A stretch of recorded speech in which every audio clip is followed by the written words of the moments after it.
Assalamualaikum warahmatullahi wabarakatuh.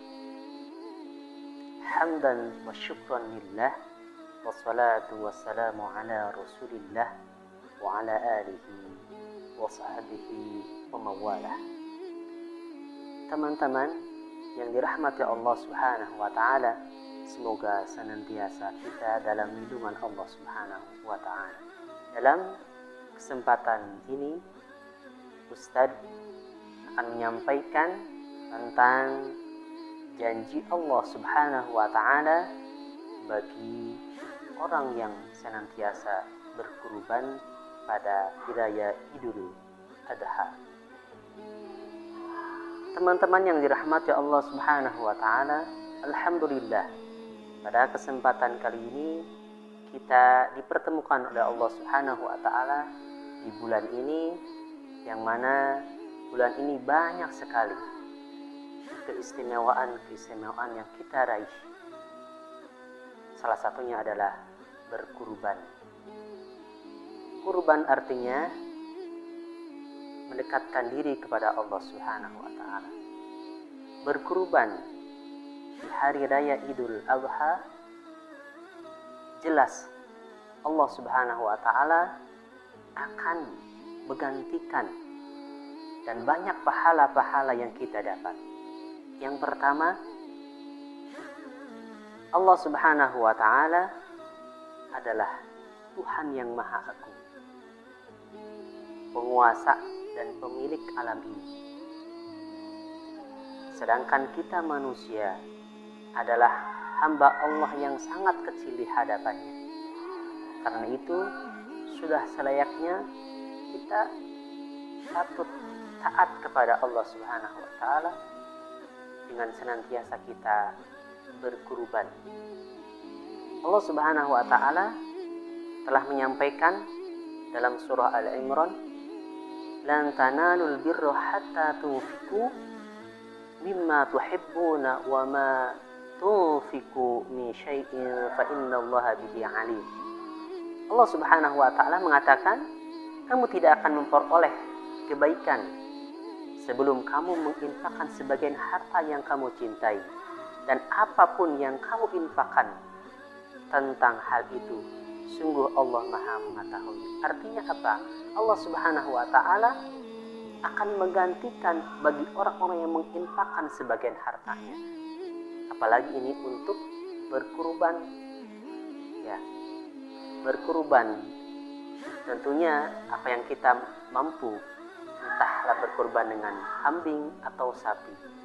Yang jelas kita mengeluarkan sebagian harta kita dalam rangka mendekatkan diri kepada Allah subhanahu wa ta'ala.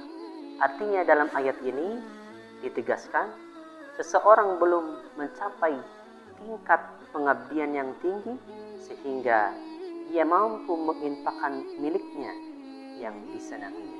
Itu yang pertama. Apa?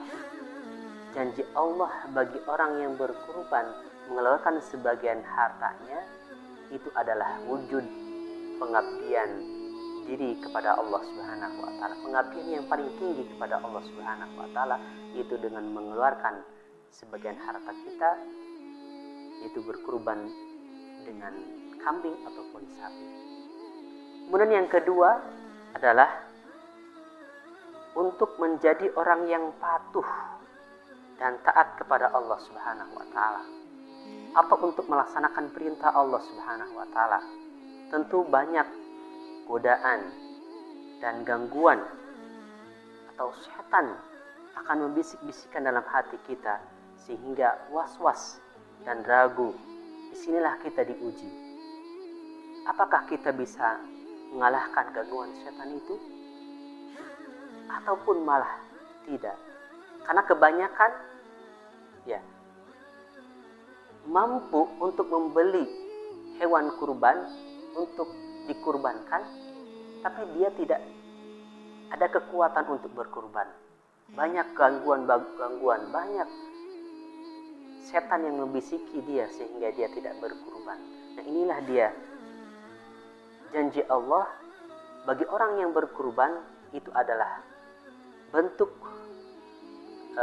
kita sebagai hambanya, dia adalah patuh kepada Allah Subhanahu wa Ta'ala. Teman-teman yang dirahmati Allah Subhanahu wa Ta'ala, Rasulullah Shallallahu Alaihi Wasallam menegaskan ibadah kurban menjadi amalan yang paling dicintai oleh Allah Subhanahu wa Ta'ala. Tidak ada amalan anak Adam pada hari kurban yang lebih dicintai Allah ketimbang berkurban. Maka dari itu dalam surah Al-Kautsar dikatakan, inna a'tainakal kautsar fasholli li rabbika wanhar. Sesungguhnya kami telah memberikan kepadamu nikmat yang banyak, maka dirikanlah salat karena Rabbmu dan berkorbanlah. Artinya jelas dalam Al-Quran ini Allah katakan, jika kita mempunyai sebagian harta kita, maka berkorbanlah. Bahkan ada hadis yang mengatakan, jika kita mempunyai harta yang lebih namun tidak berkurban, kata Nabi, jangan dekati masjid.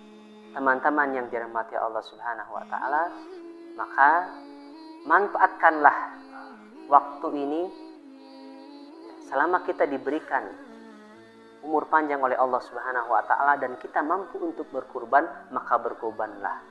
Jangan sampai kita termasuk apa yang dikatakan Nabi, kita termasuk orang yang tidak boleh mendekati masjid karena kita tidak berkurban.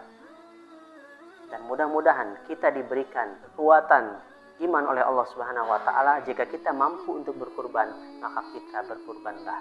Amin, Allahumma amin ya rabbal alamin.